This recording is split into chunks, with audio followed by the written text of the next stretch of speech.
Assalamualaikum warahmatullahi wabarakatuh. Salam sejahtera untuk kita semua. Perkenalkan, saya Yustina Yunisi. Saya merupakan salah satu seorang dosen di program studi pariwisata Fakultas Desain, Hukum dan Pariwisata Institut Informatika dan Bisnis Dharmajaya Lampung. Selama menjadi dosen, saya mengambil mata kuliah studi kelayakan bisnis, kewirausahaan, teknopreneur dan pengembangan bisnis. Pada kesempatan kali ini, saya akan menjelaskan satu mata kuliah yang saya ampu, yaitu teknopreneur. Mata kuliah ini adalah mata kuliah wajib pada prodi pariwisata Institut Informatika dan Bisnis Dharmajaya dan menjadi mata kuliah prasyarat untuk mengambil mata kuliah di semester berikutnya. Berikut deskripsi mata kuliah teknopreneur. Mata kuliah Technopreneurship merupakan mata kuliah lanjutan dari mata kuliah kewirausahaan dari kurikulum kewirausahaan IIB Dharmajaya.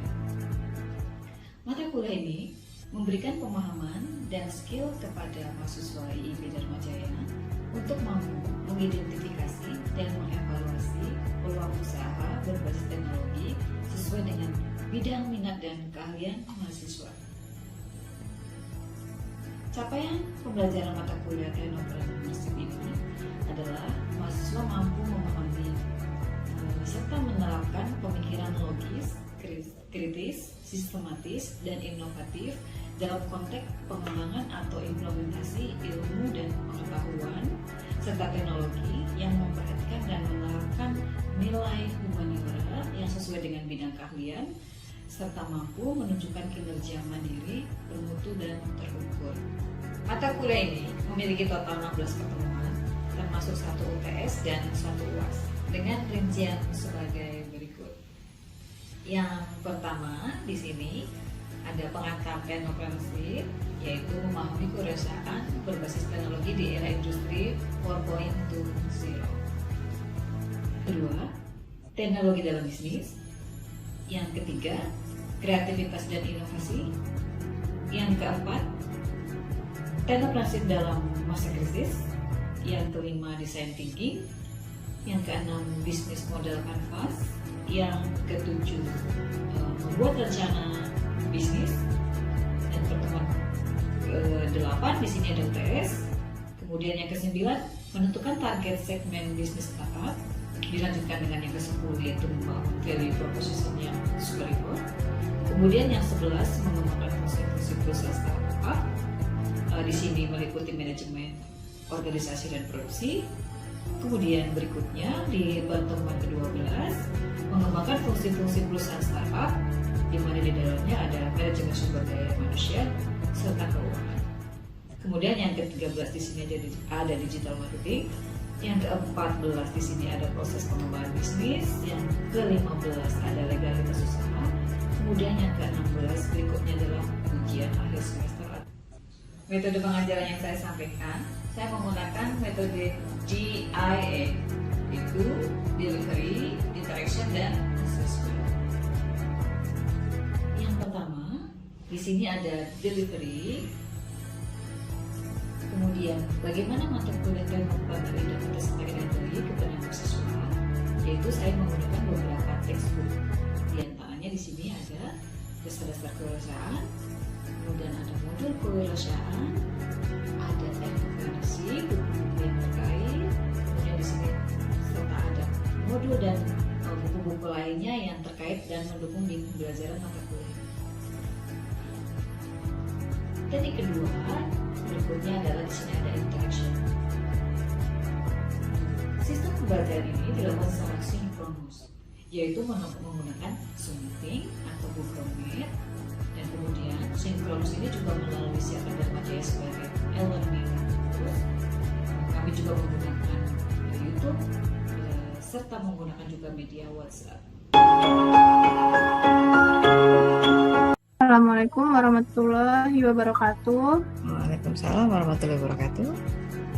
Kami dari kelompok 3, Snack Mamah Lampung akan mempresentasikan hasil kerja kelompok kami. Mamah Lampung yaitu pembuatan makanan ringan dan kue kering. untuk membantu atau memudahkan customer yang ingin mencari segala macam jenis makanan ringan dan kue kering, baik untuk dikonsumsi sendiri maupun untuk hampers atau oleh-oleh.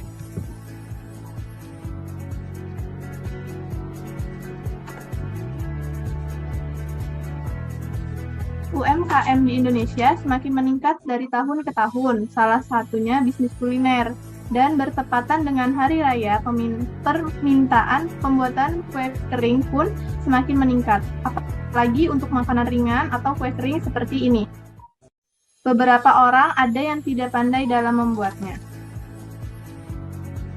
Kemasan hampers yang pertama untuk Lebaran, dan yang kedua ada kemasan khusus toko yang khusus dijual di toko-toko sebagai tester, dan yang ketiga kemasan hampers yang berbentuk toples, dan selanjutnya akan dibacakan oleh rekan saya yang lain.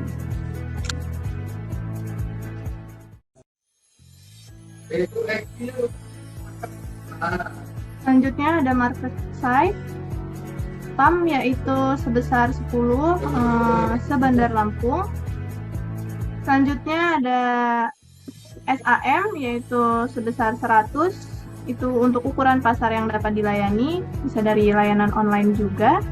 Kemudian ada SOM, yaitu sebesar 1.200, yaitu berapa ukuran pasar yang bisa diraih.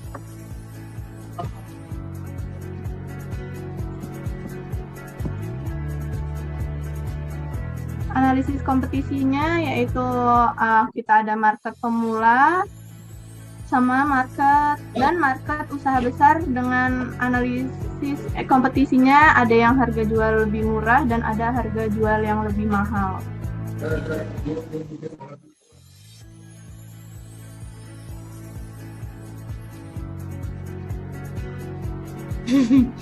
Oke, baik. Mungkin bisa dibantu diakhiri dengan yel-yel bersama dulu untuk slogannya. Nanti saya akan memberikan evaluasinya. Yuk kita mulai ya. 1, 2, 3. Snack Mama. Enak banget. Oh, boleh 50. Oke ya.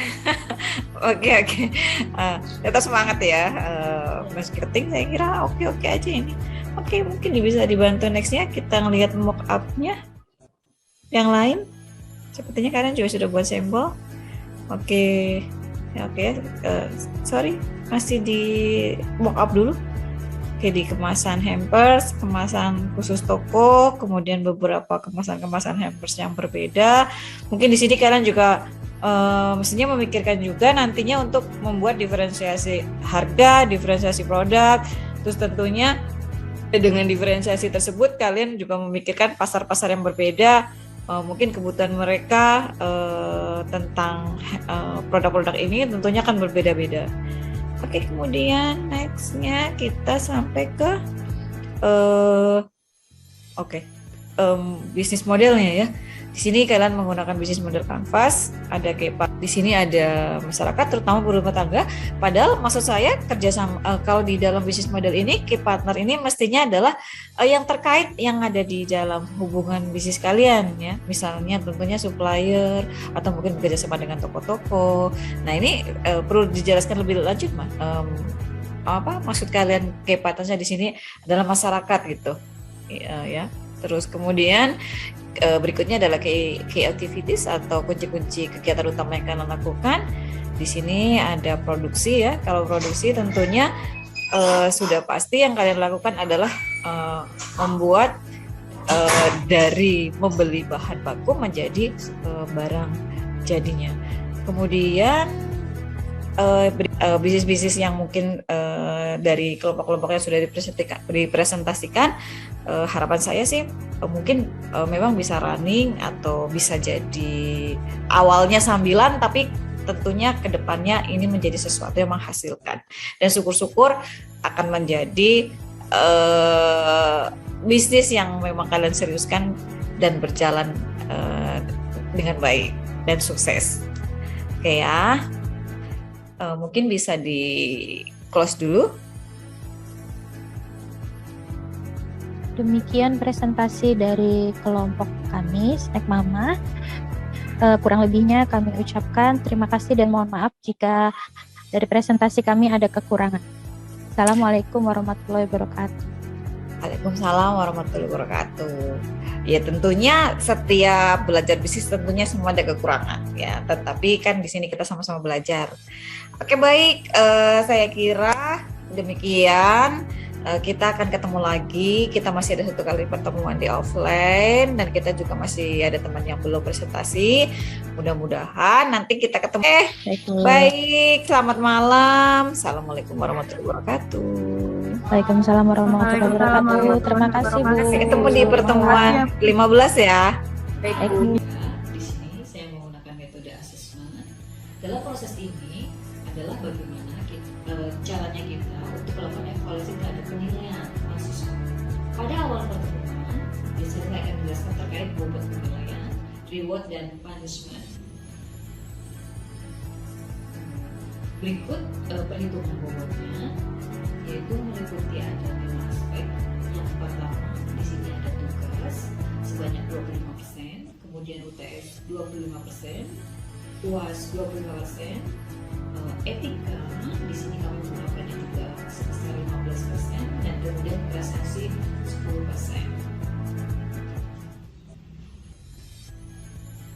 Reward nilai plus akan saya berikan untuk mahasiswa yang aktif dalam menyelesaikan case, serta reward berikutnya akan saya berikan kepada mahasiswa untuk mendapatkan nilai terbaik dalam praktek kegiatan teknopreneur. Sementara untuk punishment diberlakukan pengurangan nilai setiap keterlambatan pengumpulan tugas. Hal ini saya harapkan agar mahasiswa tetap disiplin dalam mengikuti perkuliahan.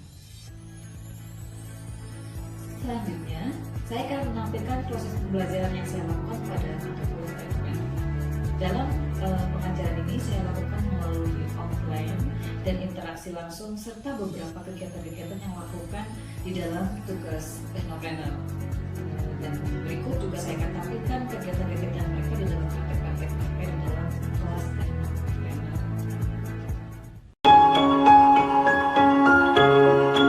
Di sini berikutnya yang ketiga, jadi ini pasti yang paling disukai ya. Ini adalah lebih bagi yang memiliki keterbatasan dana, maka kita merupakan salah satu solusi yang kaitannya dengan kegiatan nasional. Tidak memang sangat penting, kita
Waalaikumsalam warahmatullahi wabarakatuh.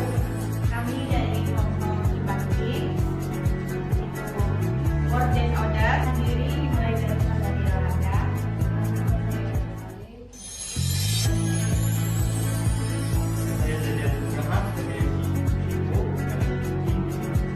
Saya akan mengalami sebagai pemerhati. Saya Rino Febrianti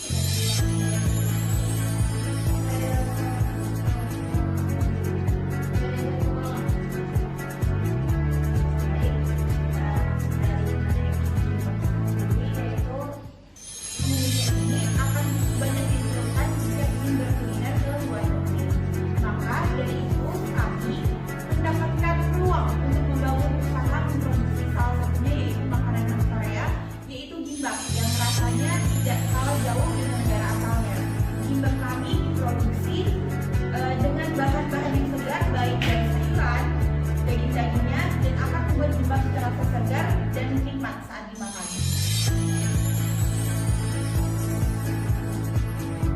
Akan dilanjutkan oleh saudara Arya.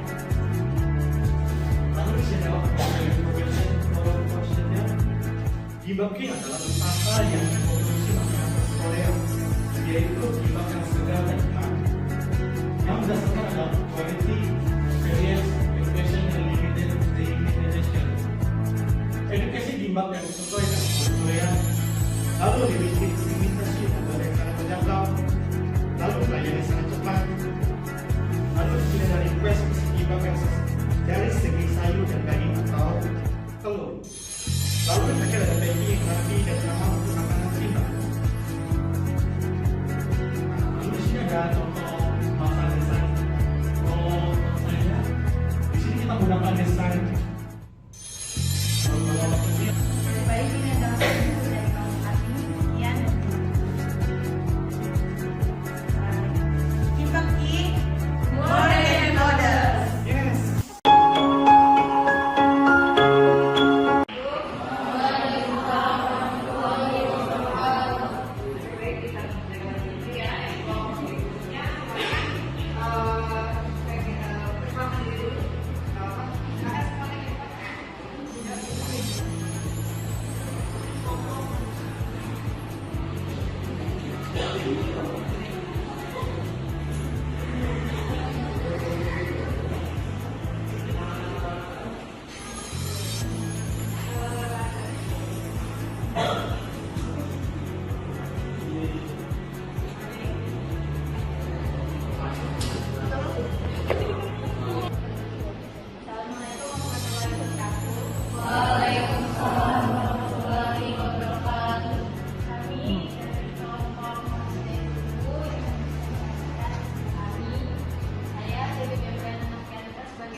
Perkenalkan, nama saya Rizka Nandayalaudin sebagai desainer developer dan saya Firdausya Cahyani sebagai CEO. Saya Alisa Sekadardati sebagai CEO founder. Saya Karina Sukria sebagai CEO founder dan Ibu Iwani Sukarno sebagai developer developer. Biar sehat, bisa sehat, pokoknya desainnya. Kemudian customer relationship-nya diskon 15% untuk paket 31 hari, giveaway, serta hadiah spesial untuk paket diet selama dalam 1 minggu.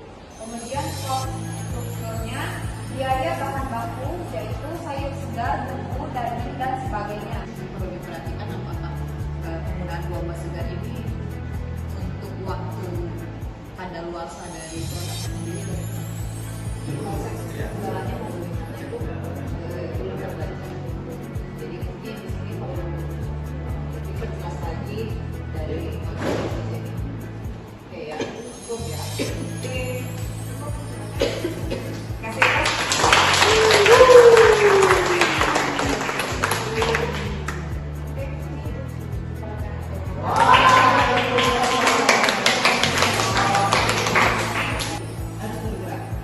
kemudian jangan lupa tentunya identitas produk, identitas produk itu di mana bisa mendapatkan produk.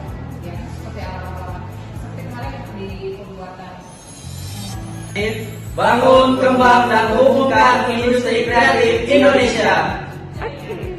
Sama Lala, sama Bodas, dari Lampung. Sisi Kitchen, happy and happy. Kasih di Delicious. Beauty. Bergaya mana saja dunia di sini. Fast, salty, and sweet. Industri sisa solusinya. Sister, always be the best.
Demikian profil diri saya.